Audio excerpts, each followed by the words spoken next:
Alhamdulillahirabbil alamin. Kita belajar selalu untuk mensyukuri setiap nikmat yang telah Allah berikan. Dalam setiap harinya Allah telah memberikan berbagai macam nikmat kepada kita semuanya. Bahkan tidak ada satupun manusia yang bisa menghitung nikmat yang diberikan Allah padanya, meskipun hanya sehari, apalagi seminggu, apalagi sebulan, apalagi setahun dan seterusnya. Satu hari saja nikmat yang telah Allah berikan pada kita, tidak ada satupun manusia yang bisa menghitungnya, karena banyaknya nikmat yang telah Allah berikan. Maka sungguh tidak beradab, tidak punya tata krama kepada Allah jika manusia itu susah hidupnya. Jika ada manusia yang susah dalam kehidupannya, sedangkan Allah memberikan nikmat yang tidak bisa dihitung banyaknya, maka sangat tidak berakhlak kepada Allah jika ada manusia yang dihidupkan Allah di dunia masih merasa susah. Mudah-mudahan semua santrinya dibimbing oleh Allah sehingga selalu mensyukuri nikmat yang telah Allah berikan.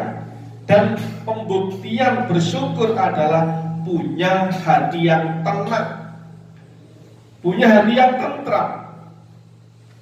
Karena banyaknya nikmat yang telah Allah berikan, maka susah hidup di dunia yang bukan pada tempatnya adalah bentuk kezaliman, yaitu menempatkan sesuatu bukan pada tempatnya. Susah itu diperintah oleh Allah ketika terlanjur berbuat salah.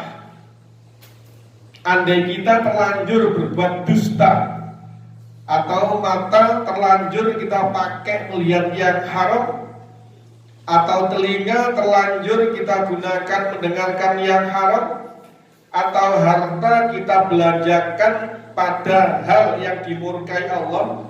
Jika terlanjur berbuat salah, maka Allah perintah agar punya hati yang susah, menyesal, dan punya azam yang kuat, tidak akan mengulangi lagi kesalahan yang sama. Akan tapi jika tidak dalam hal kemaksiatan, maka hindari susah. Diolok orang, dicaci maki orang, dihina orang lain, diremehkan orang lain, itu kita tidak berdosa. Itu bukan kemaksiatan bagi kita, yang maksiat orang lain.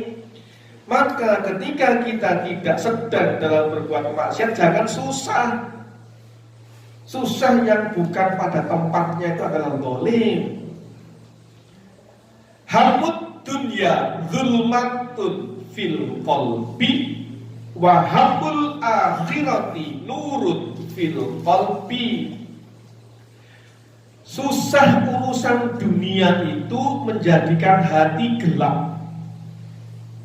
Apa contohnya susah urusan dunia? Diremehkan orang susah, diolok orang susah, dicaci maki orang susah, kemudian rezekinya diuji, disempitkan oleh Allah, dikurangi rezekinya susah.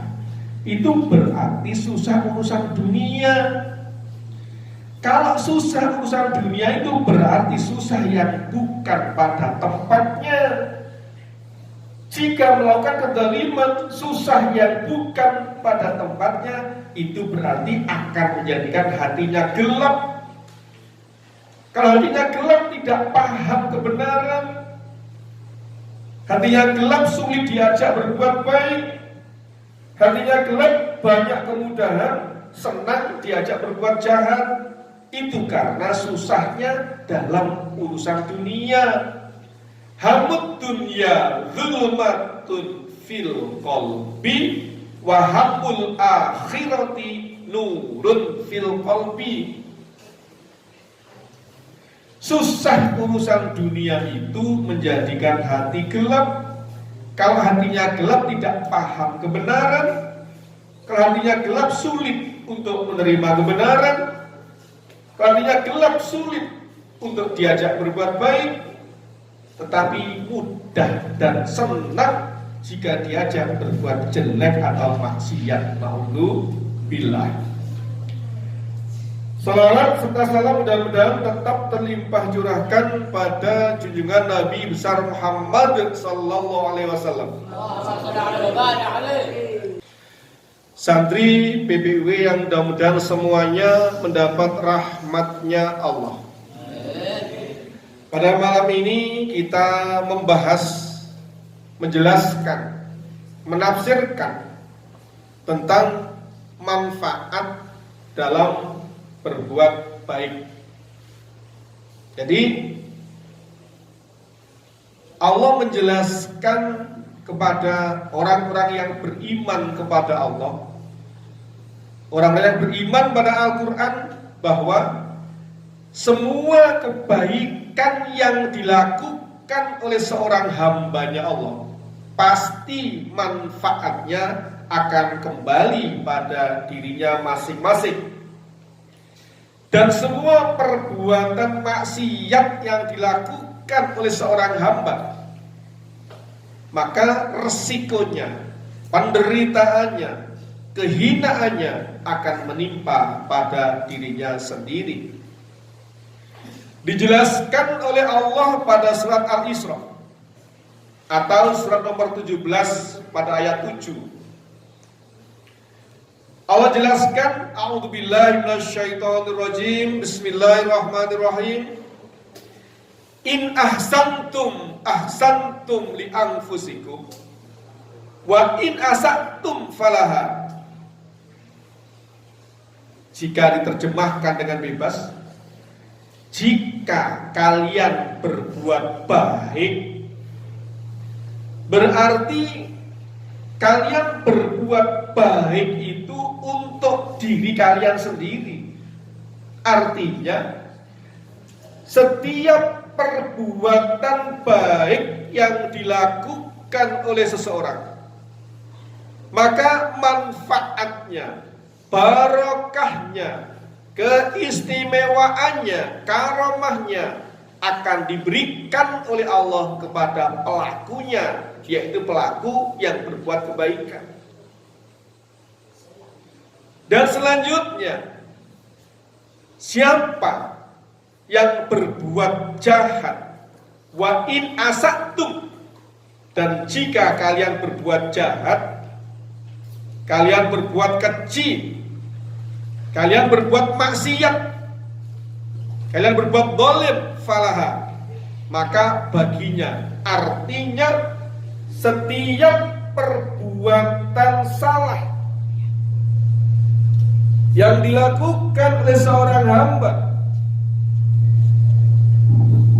setiap perbuatan maksiat yang dilakukan oleh seorang manusia, maka bencananya, maka penderitaannya, maka kehancurannya akan menimpa pada dirinya sendiri. Berdasar ayat ini dapat diambil kesimpulan, susah itu terjadi akibat perbuatan salah. Gelisah itu hanya bisa terjadi karena berbuat zalim. Menderita, orang yang menderita itu terjadi karena dia berbuat jahat. Maka balasan dari perbuatan jahat adalah penderitaan. Kecuali yang sudah ditaubati dengan taubatan nasuha, yang berjanji untuk tidak mengulangi lagi kesalahan yang sama yang pernah diperbuat, baru Allah mencabut rasa susahnya, Allah mencabut penderitaannya, Allah mencabut azabnya ketika bertaubat dengan taubatan nasuha. Santri PPW yang mudah-mudahan semuanya dirahmati Allah. Jadi Allah menjelaskan bahwa jika kalian berbuat baik, maka manfaat dari perbuatan baik yang kalian lakukan li anfusikum, untuk diri kalian sendiri. Kita berusaha semaksimal mungkin untuk menggunakan lisan kita selalu berbuat baik, selalu berbuat benar, selalu berbuat berkata yang mendapat ridhonya Allah, hindari berkata yang mengundang murkanya Allah. Lisan bisa berbuat baik, namun lisan juga bisa berbuat jelek.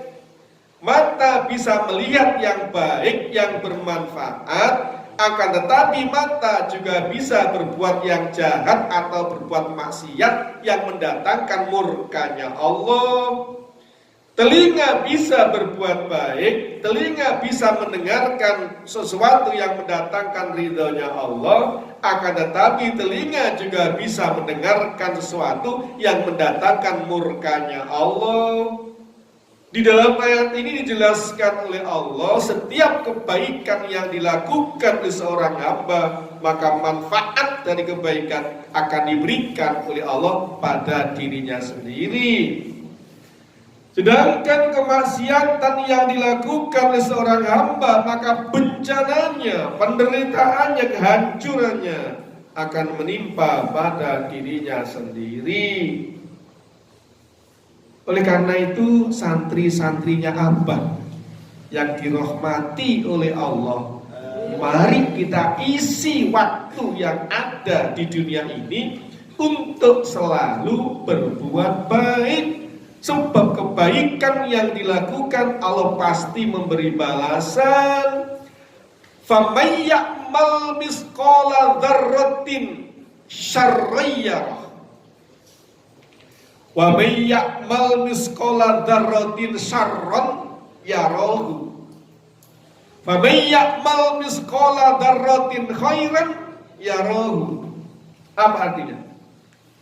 Barang siapa yang mengerjakan perbuatan baik seberat dzarrah, seberat atom, atau seberat biji sawi, atau seberat benda apapun yang paling kecil di dunia ini dari kebaikan, ya rohu, maka pasti dia melihatnya. Artinya dia akan melihat manfaatnya, dia akan merasakan keuntungannya jika dia berbuat baik, meskipun kebaikan seberat dzarrah atau seberat atom atau seberat biji sawi atau seberat benda yang terkecil di dunia ini, tetap Allah akan memberi balasan, tetap dia akan melihat balasan dari kebaikan yang Allah berikan. Dan sebaliknya, wa may ya'mal misqala dzarratin syarran, barang siapa yang melakukan kejahatan seberat biji dzarrah.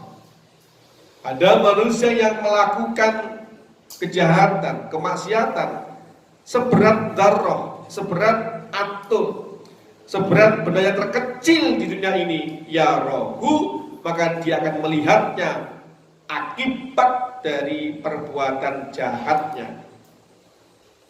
Oleh karena itu, santrinya apa yang dimuliakan oleh Allah, mari kita berusaha semaksimal mungkin untuk mengisi kehidupan di dunia ini dalam setiap saatnya, dalam setiap desah nafasnya, dalam setiap detak jantungnya. Kita isi waktu-waktu yang Allah berikan ini untuk kebaikan-kebaikan yang mendatangkan ridhonya Allah. Allahumma kita hindari berbuat salah, kita hindari berbuat jelek, kita hindari berbuat maksiat walaupun seberat dzarrah, Walaupun seringan-ringannya, sekecil-kecilnya kita hindari. Karena pasti Allah akan mendatangkan azabnya, Allah akan mendatangkan murkanya pada pelaku-pelaku kejahatan, kecuali yang sudah ditaubati dengan taubatan nasuha, yang cirinya taubatan nasuha tidak akan mengulangi lagi kesalahan yang sama. Walam yusirru ala ma fa'alu wa hum ya'lamun. Ojo terus menerus nglakoni perbuatan salah, pasti dihancurkan oleh Allah, pasti mendatangkan penderitaan, kecuali yang sudah ditaubati dan bertaubat dengan taubatan nasuha. Kenapa manusia condong untuk mengulang-ulang perbuatan yang salah? Karena dia sedang dilulu oleh Allah, istidrak. Istidrak itu dilulu. Semakin berbuat salah, semakin tercipta kesenangan dalam hatinya. Semakin berbuat zalim, semakin jaya, semakin datang banyak rezekinya. Semakin berbuat maksiat, semakin banyak rezeki yang diterimanya. Semakin berbuat maksiat, semakin meningkat kesehatannya. Itu namanya istidrak, atau dilulu oleh Allah, yang akan dihancurkan sehancur-hancurnya. Naudzubillah. Santrinya apa? Yang dirahmati Allah. Mari mulai detik ini kita belajar untuk bertaubat dengan taubatan nasuha atas perbuatan salah apapun. Kita berjanji tidak akan mengulanginya lagi. Allahumma amin. Karena apa? Setiap kebaikan mendatangkan keuntungan, setiap kemaksiatan mendatangkan kerugian. Tetapi masih terus-menerus berbuat maksiat, bagaimana pernyataan imannya pada Al-Quran? Bagaimana pernyataannya iman pada Allah dan hari akhir? Kalau kemaksiatan yang pernah dilakukan diulang-ulang, diteruskan, bahkan merasa senang ketika berbuat maksiat, bahkan setelahnya tidak ada keinginan bertaubat dengan taubatan nasuha, bagaimana akan merasakan nikmat dalam beribadah? Bagaimana bisa merasakan nikmatnya berjalan di atas jalannya Allah? Karena kemaksiatan yang sudah dijalankan tidak ada upaya untuk bertaubat dengan taubatan nasuha. Santrinya apa? Yang dirahmati Allah. In ahsantum li anfusikum wa in asaktum falaha. Jika kalian berbuat baik, maka kalian berbuat baik itu manfaatnya untuk diri kalian sendiri. Berdasar ayat ini dapat diambil sebagian kesimpulan. Mari kita gunakan lisan kita untuk selalu berkata benar, berkata jujur, berkata baik, berkata yang menyenangkan orang lain, berkata yang membawa manfaat di kehidupan di akhiratnya. Allahumma amin. Kita gunakan mata untuk berbuat yang baik, melihat yang halal. Hindari melihat yang haram, hindari berkata kotor, hindari ghibah, hindari mencaci maki, hindari mengumpat dan mencela. Lisan bisa dipakai untuk berbuat baik, namun lisan juga bisa dipakai berbuat jelek. Jika lisan mampu kita gunakan untuk berbuat baik, maka kebaikan lisan akan dibalas oleh Allah dengan keuntungan yang melipat ruah atau keuntungan yang berlipat ganda.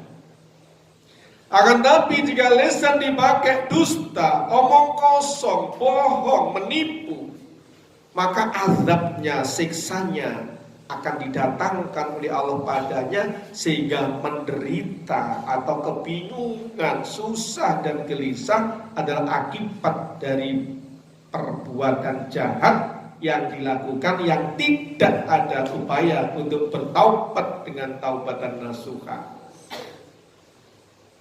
Di pengajian sebelumnya saya sampaikan, la in syakartum lazidannakum wala in kafartum inna adzabi lasyadid. Jika kalian bersyukur, menggunakan lisan berkata benar, menggunakan lisan berkata baik, menggunakan lisan untuk mengajak kebaikan, menggunakan lisan untuk mencegah kemungkaran, menggunakan lisan untuk membaca selawat Nabi sebanyak-banyaknya. Jika lisan kita mampu kita ajak berbuat baik, maka dipastikan Allah akan mendatangkan berbagai kenikmatan dan keuntungan. Akan tapi jika lisan kita pakai berkata bohong, menipu, mencaci maki, mengumpat, mencela, berkata kotor, dipastikan maka akan didatangkan oleh Allah siksa yang sangat pedih. Inna adzabi lasyadid. Siksa yang sangat pedih yang didatangkan oleh Allah pada lisannya orang yang berkata kotor adalah kesulitan untuk diajak berbuat baik dan banyak kemudahan jika diajak berbuat maksiat. Jadi azab yang sangat pedih itu bukan miskin, bukan sakit, bukan dihina orang. Azab yang sangat pedih yang diberikan Allah di dunia sebagai azab atau siksa bagi orang yang mengkufuri nikmatnya Allah. Orang yang menggunakan nikmat Allah untuk maksiat pada Allah adalah tidak mendapat rahmatnya Allah, tidak mendapat bimbingan Allah, sehingga kesulitan berbuat baik, tapi banyak kemudahan jika berbuat jelek, dan tidak bisa merasakan nikmatnya berbuat baik. Dicabut manisnya berbuat baik adalah azab, siksa dari Allah karena tidak mau mensyukuri nikmatnya Allah atau mengkufuri nikmatnya Allah.